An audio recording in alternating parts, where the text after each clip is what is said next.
Assalamualaikum warahmatullahi wabarakatuh. Halo semuanya, jumpa lagi dengan saya Chow Sing Sing, kurator dari podcast Horror Night Story. Halo, apa kabar semuanya? Semoga kalian semua baik-baik saja ya. Dan seperti biasanya pada siang hari ini saya kembali dan akan menghadirkan sebuah kisah mistis untuk kalian semua. Sebenarnya kalau dibilang kisah mistis, ya mistis sih. Cuman ini ada kaitannya dengan agama juga ya. Oke, daripada kita berlama-lama, mari kita simak ceritanya. Hai, apa kabar kalian semua? Malam ini aku mau share cerita yang sebetulnya niatnya tuh minggu kemarin mau upload. Tapi pihak keluarga sempat nolak. Pada akhirnya, aku diskusikan ulang dengan narasumber untuk tidak menceritakan beberapa hal intim yang ada di bagian ceritanya. Kisah ini berasal dari seorang narasumber yang bernama Rifki.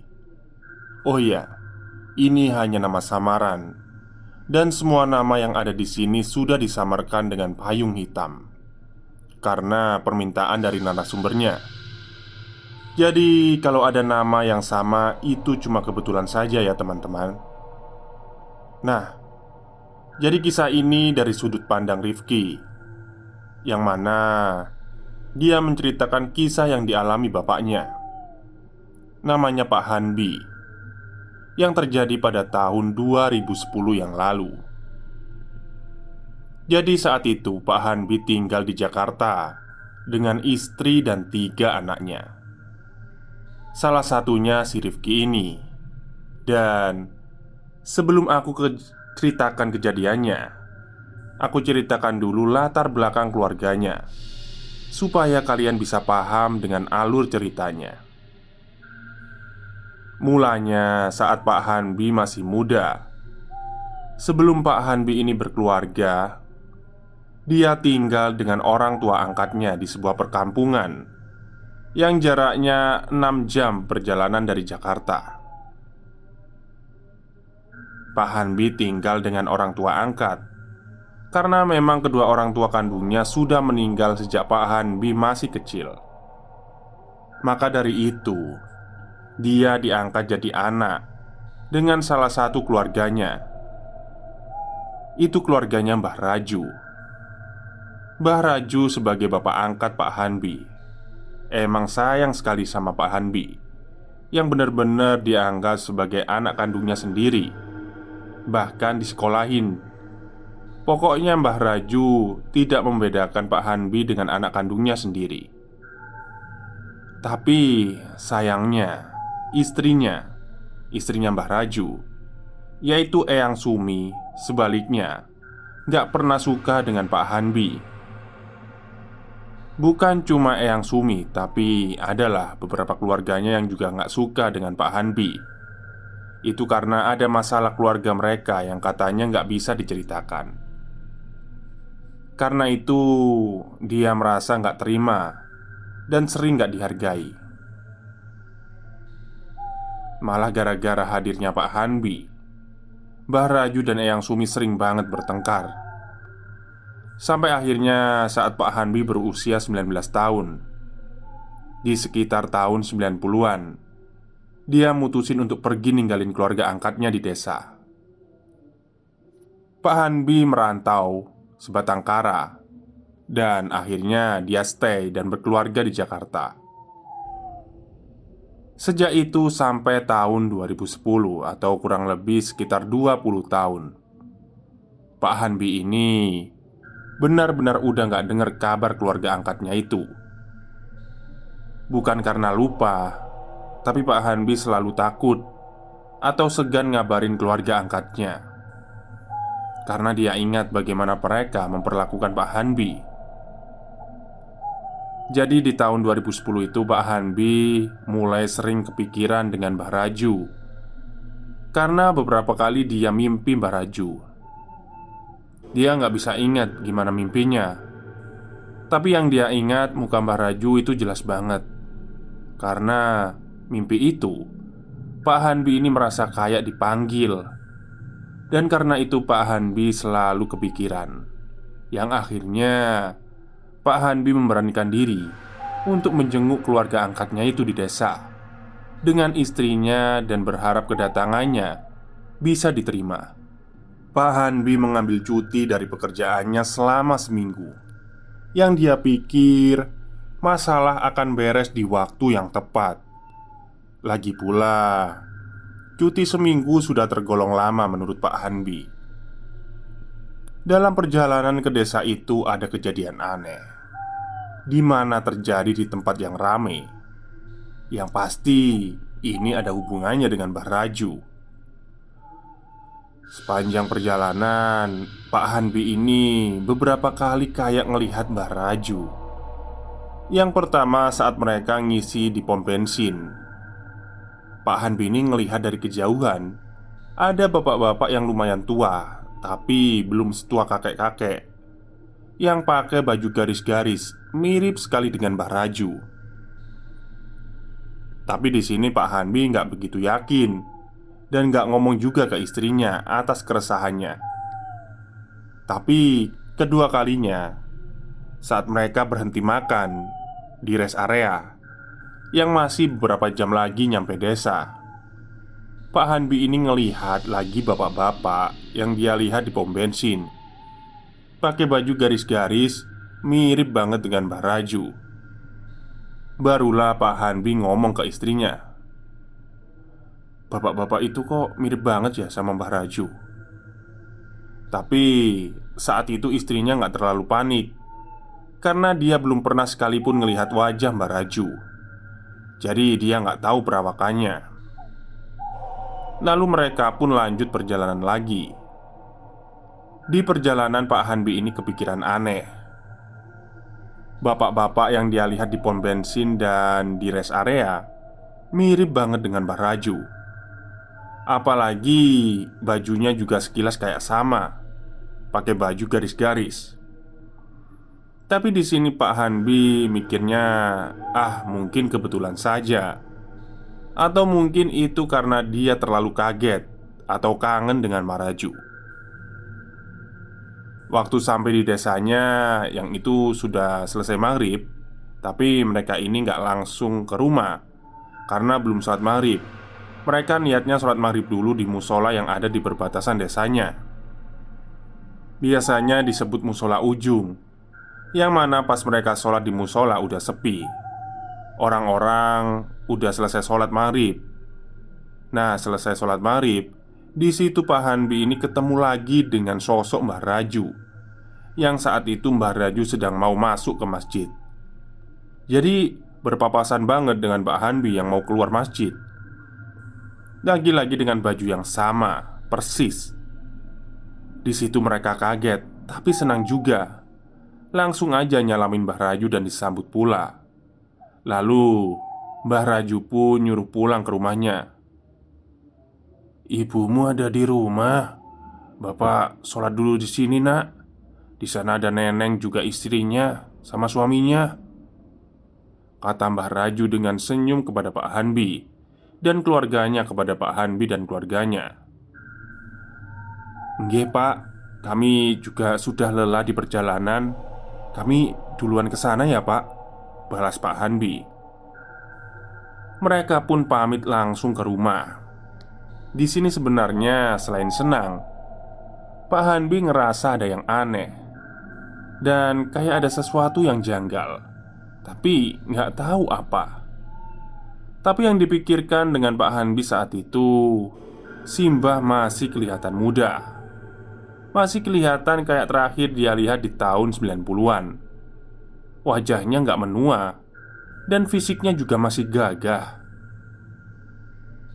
Lalu saat mereka sampai di rumah, syukurnya semua keluarganya sudah menerima. Mereka pun disambut dengan keluarga Mbah Raju yang saat itu ada di rumah. Di situ ada adik angkatnya Pak Hanbi. Salah satunya yang kita fokuskan di sini adalah Neneng. Sebetulnya ada beberapa adik angkatnya Pak Hanbi lagi, tapi Mereka ada di desa lain, tapi masih di kota yang sama. Saat itu Neneng sudah berkeluarga. Dia juga tinggal di rumah itu dengan suami dan keempat anaknya. Mereka salam-salaman pastinya, dan terjadi sangat dramatis. Ya karena udah 20 tahun gak ketemu kan. Lalu Neneng pun mengajak mereka ngelihat Eyang Sumi, yang saat itu Eyang Sumi sedang terbaring di kamarnya. Jadi karena Eyang udah tua banget, umurnya sekitar 70-an. Jadi Eyang Sumi sudah sulit banget untuk jalan. Dia cuma ngabisin waktu lebih banyak berbaring. Cuma sesekali jalan, dan itu pun harus dibantu atau pakai tongkat. Eyang Sumi saat itu sudah kesulitan mendengar dan berbicara. Jadi dia kalau ngomong suaranya udah gak jelas lagi. Di situ Pak Hanbi pun langsung menyalami Eyang Sumi. Di situ Eyang cuma ngelihat Pak Hanbi, nggak ngomong apapun. Tapi syukurnya Eyang senyum ngelihat Pak Hanbi. Di sini mereka nggak tahu ya, apa karena Eyang udah nggak benci lagi dengan Pak Hanbi, atau mungkin Eyang pikun.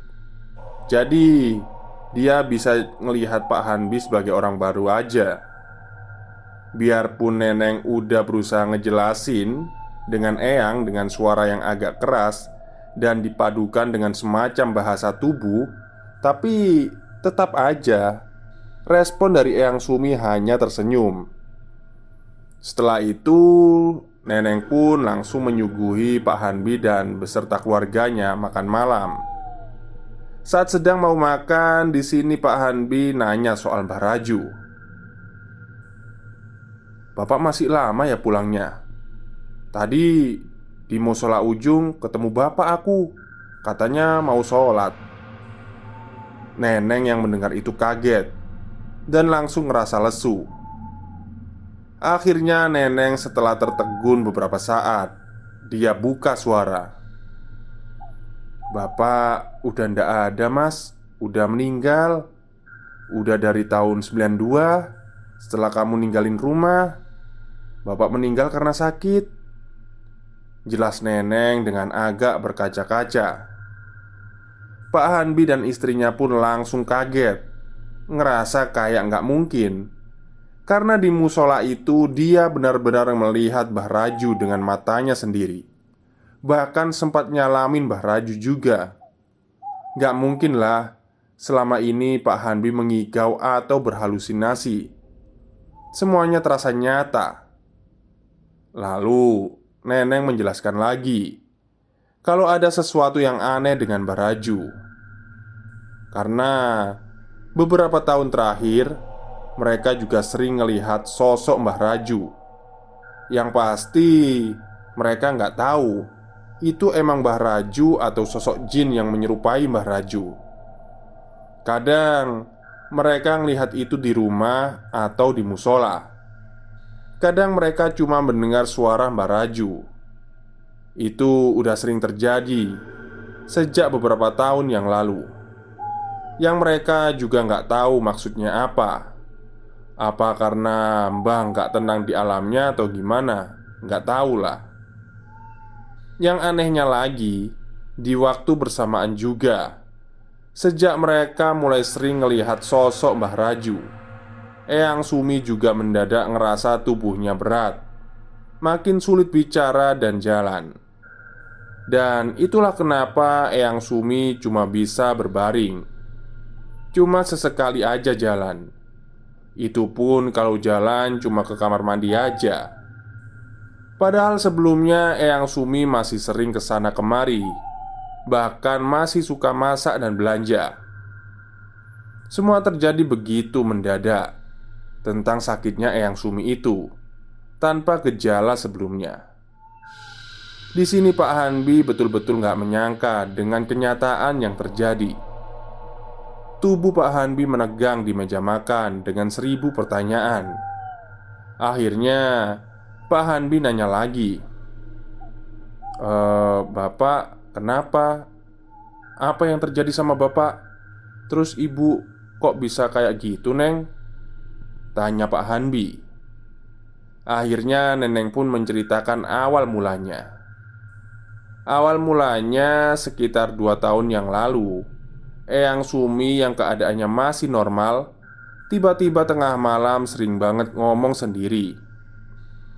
Mereka yang ada di rumah itu awalnya sempat mikir, mungkin Eyang Sumi ngelindur.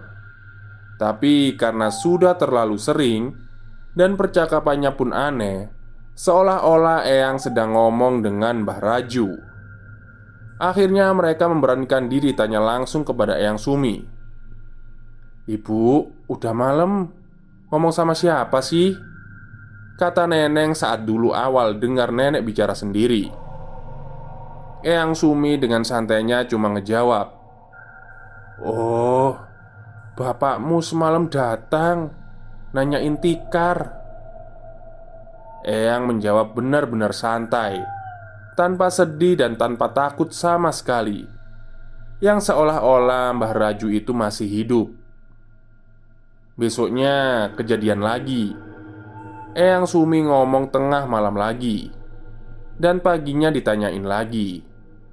Semua jawabannya pokoknya selalu random, tapi tetap dan selalu dia berkomunikasi dengan Mbah Raju. Dari situ juga dimulai Eyang Sumi mengeluh kakinya sakit, badannya sakit, dan secara perlahan dan dalam waktu singkat Eyang kesulitan untuk berbicara. Jadi tahapannya adalah Eyang Sumi sulit berbicara, lalu kemudian Eyang sulit untuk mendengar, disusul sulit berjalan. Akhirnya Eyang cuma bisa berbaring aja di kamar. Awalnya mereka mengira mungkin karena faktor usia. Mungkin karena itu. Ya sudahlah. Mereka pun akhirnya merawat Eyang. Tapi setiap malam Eyang masih terus ngomong sendiri di kamarnya. Awalnya mereka semua nganggap mungkin karena udah tua, itu halusinasi Eyang aja ketemu Mbah Raju. Dan akhirnya orang-orang di rumah itu mulai terbiasa. Sejak dari sini mereka itu mulai sering ngelihat sosok Mbah Raju yang emang bener-bener jelas mereka lihat. Sama kayak Pak Hanbi ngelihat sosok Mbah Raju. Nah, yang pertama ngelihat itu Neneng. Jadi ceritanya saat itu sore Neneng ini mau masak untuk makan malam. Nah, di dapurnya dia itu ada jendela kaca di samping. Dari jendela itu atau di balik dinding dapurnya, itu beberapa kali terdengar suara langkah kaki. Dan terlihat dari jendela kayak ada orang yang lewat. Awalnya Neneng mengira itu suaminya. Tapi aneh, yang lewat itu jalan bolak-balik. Karena penasaran begitu mendengar suara langkah kaki, Neneng ini langsung ngelihat ke arah jendela. Dan ngelihat sekilas dari jendela dapurnya, yang lewat itu adalah Mbah Raju. Di sini dia masih mikir apa dia salah lihat ya. Akhirnya dia cek, tapi ternyata di situ nggak ada siapa-siapa. Yang anehnya, kalaupun itu orang lain harusnya masih kelihatan. Tapi ini benar-benar nggak kelihatan sama sekali. Sambil kebingungan, Neneng pun lanjutin masaknya. Malamnya, dia cerita soal ini ke suami dan adiknya yang juga sedang berkunjung di rumah itu. Semua responnya, paling salah lihat. Tapi besoknya, suaminya Neneng ini ngelihat juga, tapi di musola ujung. Musola tempat Pak Hanbi ngelihat Mbah Raju juga. Jadi ceritanya, pas keluar dari musola saat selesai sholat, jamaahnya masih lumayan ramai kan, yang mana warga desa di situ juga. Jadi dari keramaian itu, suaminya ngelihat di situ ada Mbah Raju. Di sini suaminya Neneng lihat itu betul-betul jelas. Dan sampai-sampai dia betul-betul yakin lah gak salah lihat. Jadi dia langsung mau nyamperin. Tapi karena keadaannya ramai, Mbah Raju mulai lenyap di kerumunan. Di sini suaminya Neneng sampai merinding dan langsung buru-buru pulang, menceritakan kejadian ini pada Neneng. Sejak saat itu juga suaminya baru percaya dengan apa yang dilihat Neneng. Dan sejak kejadian ini, mereka udah sering banget ngelihat Mbah Raju, entah itu di rumah atau di musola. Pokoknya Mbah Raju mulai sering menunjukkan wujudnya ke mereka, yang seolah semacam pertanda. Tapi mereka nggak tahu pertanda apa. Mereka sempat juga berkomunikasi dan berkonsultasi pada warga di desanya. Katanya mungkin karena keluarganya melupakannya, mungkin jarang kirim doa untuk Mbah Raju. Intinya Mbah Raju minta dikirimin doa. Padahal mereka itu sering loh mengirim doa. Ziarah ke kuburannya juga sering. Karena saran warga, akhirnya mereka makin sering dan semakin khusyuk kirim doa untuk Mbah Raju. Tapi tetap aja Mbah Raju terus menunjukkan wujudnya. Mereka sekeluarga resah dan takut. Yang mereka takutkan Mbah Raju nggak tenang di alamnya yang sekarang. Mereka semua berpikir kenapa bisa. Apa yang salah dengan Mbah? Padahal selama hidupnya Mbah adalah orang yang baik dan rajin beribadah. Tapi kenapa? Nah, inilah yang jadi pertanyaan besar untuk keluarga angkatnya Pak Hanbi. Di sini Pak Hanbi mendengarkan pengalaman yang aneh dan menyeramkan dari keluarganya. Seperti percaya tidak percaya, ternyata mirip seperti yang dialaminya. Yang pastinya bukan cerita yang enak didengar soal Mbah Raju. Apalagi di sini Pak Hanbi pun menjelaskan soal maksud kedatangannya. Itu karena Pak Hanbi merasa terpanggil melalui mimpi, yang seolah itu cara Mbah Raju memanggil Pak Hanbi untuk pulang. Yang sebelumnya Pak Hanbi ini benar-benar gak ngira kalau Mbah Raju udah meninggal. Di sini Pak Hanbi pun yakin kayaknya ada sesuatu yang ngebuat Mbah Raju selalu menampakkan wujudnya. Itu pasti ada sebabnya. Pak Hanbi pun ngajak Neneng buat nyari jalan keluarnya. Pak Hanbi siap membantu keluarga Mbah Raju dan demi terjawab semua pertanyaan ini. Besoknya mereka semua itu ke kuburan Mbah Raju, nganterin Pak Hanbi yang mau menjenguk ziarah untuk pertama kalinya.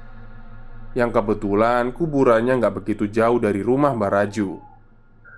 Setelah ziarah, Pak Hanbi ini mengajak Neneng dan suaminya untuk mencari ustadz yang kira-kira bisa berkomunikasi dengan makhluk lain. Mungkin ada yang mau disampaikan dengan Mbah Raju, tapi karena mereka nggak bisa berkomunikasi secara langsung, jadi mereka nggak tahu apa alasannya Mbah Raju ini selalu menampakkan wujudnya. Tapi masalahnya, Neneng ini juga ngejelasin sebenarnya udah beberapa kali mereka manggil ustadz atau orang pintar yang bisa berkomunikasi dengan jin.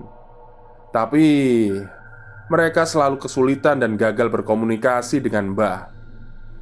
Anehnya, cuma Eyang yang gampang berkomunikasi dengan Mbah. Tapi suara Eyang benar-benar udah gak jelas. Sama sekali mereka gak ngerti apa yang dimaksud dengan Eyang Sumi. Setelah itu mereka pulang ke rumah.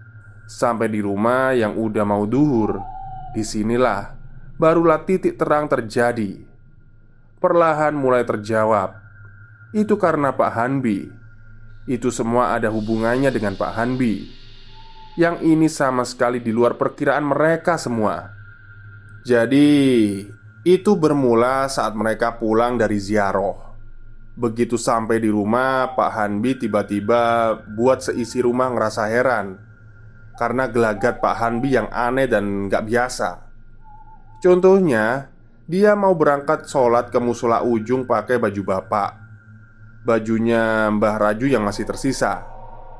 Tanpa pikir panjang, Neneng langsung mengajak Pak Hanbi ke kamar Mbah Raju. Siapa tahu mau memilih baju yang tersisa. Di situ ada lemari yang masih nyimpen baju-bajunya Mbah yang sudah lama banget. Karena udah lama banget disimpan, Neneng sempat bilang, "Yakin mas, mau sholat? Ntar gatel loh. Ada bajunya suamiku, pakai bajunya suamiku aja. Takutnya gatel pakai baju ini," tawar Neneng untuk memakai baju suaminya ke Pak Hanbi. "Eh, aku mau pakai baju yang itu aja, nggak apa-apa. Aku kangen sama bapak," tunjuk Pak Hanbi ke dalam lemari baju itu. Neneng mengambil baju yang ada di lemari beserta peci yang biasa dipakai oleh Mbah Raju dulu. Berangkatlah sholat Pak Hanbi ke musola. Sepulang sholat duhur, mereka mau siap-siap makan siang. Pak Hanbi tiba-tiba minta dibuatin teh gak pakai gula. Di sini Neneng langsung rasa janggal karena di rumah mereka kebiasaan Mbah dulu setiap pulang dari musola selalu minta dibuatin teh. Lagi pula istrinya Pak Hanbi pun bingung kenapa tumben banget gak pakai gula. Dan cuma Mbah Raju yang minum teh itu tanpa gula. Pernah juga waktu Pak Hanbi dengan istrinya sedang keluar pergi makan sebentar. Lalu Neneng menelpon untuk menanyakan sesuatu. Cuma mau tanya di mana Pak Hanbi meletakkan kunci motor suaminya karena mau dipakai. Tapi yang didengar dengan Neneng justru suaranya Mbah Raju di telepon. Neneng sampai heran dengan apa yang barusan didengar. Seperti nggak percaya. Tapi betul-betul di sepanjang telepon yang Neneng dengar adalah suaranya Mbah Raju. Lalu sering sekali berulang kejadian soal kebiasaan-kebiasaan Mbah Raju yang dilakukan oleh Pak Hanbi. Yang akhirnya Pak Hanbi sendiri pun bingung kenapa ia memakai baju Mbah Raju. Kenapa ia minta dibuatkan teh. Pokoknya banyak kegiatan yang di luar kesadarannya. Singkat cerita, di saat mereka mau makan malam, ada kejadian aneh lagi. Yang mana Pak Hanbi mengajak seluruh isi rumah untuk duduk dan mendengarkan penjelasan dia. Gelagatnya seperti lesu, tidak seperti orang yang masih muda. Nada bicaranya lama-kelamaan berubah, yang membuat keadaan semakin merinding. Di situ, Pak Hanbi berbicara dengan suara dan nada suaranya mbah. Neneng yang sudah ngerti maksudnya sudah mempersiapkan mental jika bakal terjadi apa-apa. Tanpa berlama-lama, Pak Hanbi menjelaskan soal nazar yang membuat keluarganya heran. Nazar apa? Mereka semua sudah yakin kalau di dalam tubuhnya Pak Hanbi itu sudah diisi oleh Mbah Raju. Dan Mbah Raju ngejelasin soal hutang nazar yang belum dipenuhi dan penuh penyesalan. Sampai di situ saja. Cuma itu aja yang dijelaskan oleh Mbah Raju. Karena setelah itu Pak Hanbi hanya mematung diam. Semua keluarga Pak Hanbi bengong melihat gelagat dan penjelasan Pak Hanbi saat itu. Akhirnya Pak Hanbi minta untuk ke kamar. "Saya mau istirahat dulu. Kok tiba-tiba badan saya lemas ya?" minta Pak Hanbi pada istrinya dan izin ke semua keluarganya. Sampai di kamar, Pak Hanbi tidur sampai sore. Dan sorenya Pak Hanbi bangun dengan kebingungan. Dia bingung kenapa dia pakai baju kokoh punyanya Mbah Raju. "Loh, Dek, kenapa saya pakai baju ini? Ini kan bajunya bapak," tanya Pak Hanbi pada istrinya. Dalam hati istrinya ternyata memang betul sadar.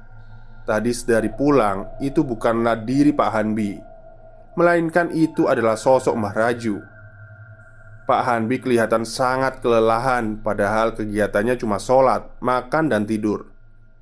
Akhirnya yang rencananya malam itu mereka kembali ke Jakarta justru tidak jadi. Malamnya semua keluarga berkumpul diskusi, membicarakan soal nazar apa yang dimaksud oleh Mbah Raju tadi siang, yang saat merasuki tubuh Pak Hanbi. Tapi sulit sekali menelaah apa yang dinazarkan oleh Mbah Raju. Sampai larut malam diskusi pun belum dapat jawaban.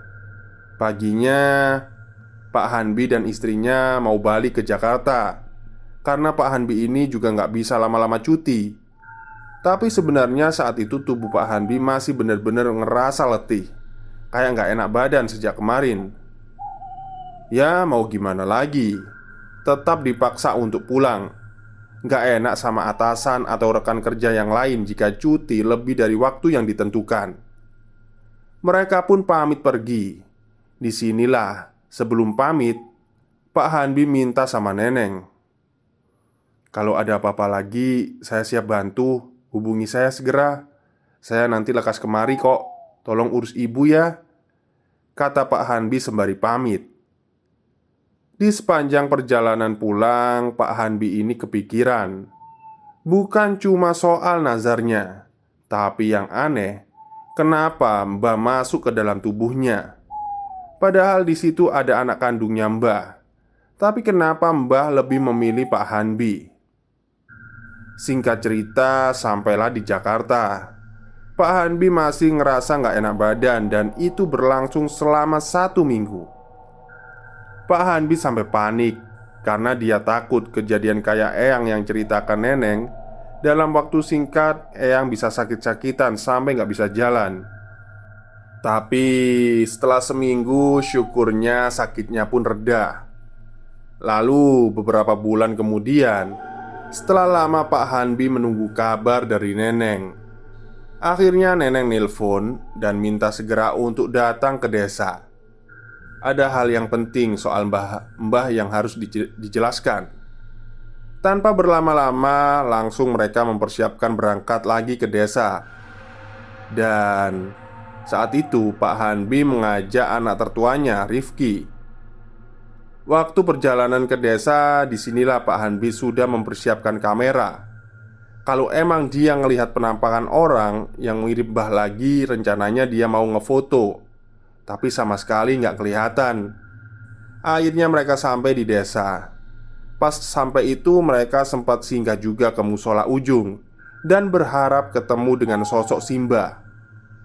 Tapi tetap aja mereka nggak ketemu lagi. Lalu setelah dari musola mereka langsung ke rumah. Ternyata di rumah udah rame karena semua anak-anaknya Mbah udah pada ngumpul dari luar kota dan membicarakan soal nazarnya Mbah Raju. Di sini Neneng langsung menyambut mereka. Ternyata Pak Hanbi lah yang memang paling ditunggu-tunggu oleh keluarga. Neneng langsung menjelaskan, "Kami semua udah tahu bang apa yang dinazarkan oleh bapak," kata Neneng. Keluarganya nampak diam, begitu juga Pak Hanbi. "Mbah sempat sakit. Sebelum meninggal, aku ingat itu. Dia jual tanah untuk operasi tumornya. Setelah operasi berhasil sembuh, Mbah bernazar. Yang pertama kali bakal dilanjutkan adalah pembangunan musola ujung. Yang kedua dia mau mencarimu bang. Ia merasa bersalah waktu kamu pergi dari sini. Tapi pada akhirnya bapak nggak ngedepatin semua nazarnya," jelas Neneng singkat. Biar ku perjelas lagi detail penjelasan Neneng. Sungguh mulia nazar Mbah Raju, karena ia tidak tega melihat warga desanya yang beribadah di tempat yang tidak layak. Tapi alasan kedua, yaitu berhubungan dengan Pak Hanbi, justru lebih menyentuh hati Pak Hanbi. Saat Mbah sakit, itu terjadi beberapa bulan setelah Pak Hanbi kabur dari rumah, yaitu di tahun 90-an. Karena Pak Hanbi anak yatim piatu dan sudah lama dirawat Mbah Raju, Pak Hanbi dianggap sebagai anaknya sendiri. Mbah selalu merasa bersalah saat Pak Hanbi melarikan diri karena disudutkan oleh Eyang Sumi dan beberapa anak kandungnya. Di lain hal, Mbah Raju juga khawatir Pak Hanbi sebatang kara di tempat asing. Lalu setelah itu tak lama kemudian Mbah sembuh setelah operasi. Keluarganya nggak ada yang tahu kalau Mbah pernah bernazar. 2 tahun kemudian setelah operasi dan Mbah sembuh, penyakit Mbah kambuh lagi. Penyakitnya semakin parah dan akhirnya meninggal di tahun 92 dengan meninggalkan hutang nazarnya. Nah, Karena ada seseorang yang memang punya kemampuan soal ini yang membantu keluarga Mbah Raju memecahkan apa yang dinazarkan. Maka dari itu keluarganya ini bisa tahu soal nazar dari Mbah Raju. Katanya juga Mbah nggak tenang sebelum nazarnya dilunasin. Maka dari itu semua keluarga diminta untuk berkumpul. Dihubungin, nyuruh semuanya kumpul, membicarakan bagaimana cara melunasinya. Padahal musola ujung sudah selesai direnovasi. Tapi demi nazar Mbah Raju, keluarganya tetap menyumbang.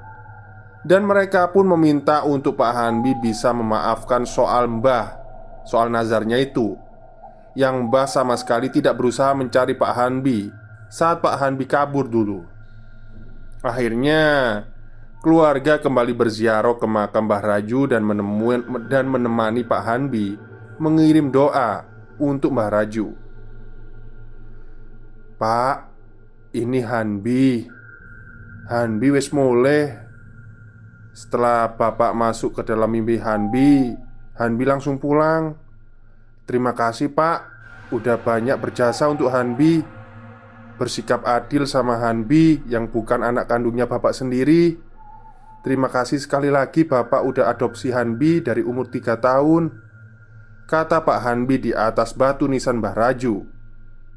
Setelah ini semua nazarnya Mbah Raju udah lunas. Barulah semua keluarganya tenang. Dan inilah sebabnya kenapa saat itu Mbah masuk ke tubuhnya Pak Hanbi. Padahal Pak Hanbi itu bukan anak kandungnya, tapi karena nazarnya yang berhubungan dengan Pak Hanbi. Dan itu juga sebabnya karena kenapa Pak Hanbi ini dimimpikan seolah Mbah manggil Pak Hanbi untuk pulang. Dan itu juga sebabnya kenapa sosok Mbah sering kelihatan di musola ujung yang hanya bisa dilihat oleh keluarganya saja.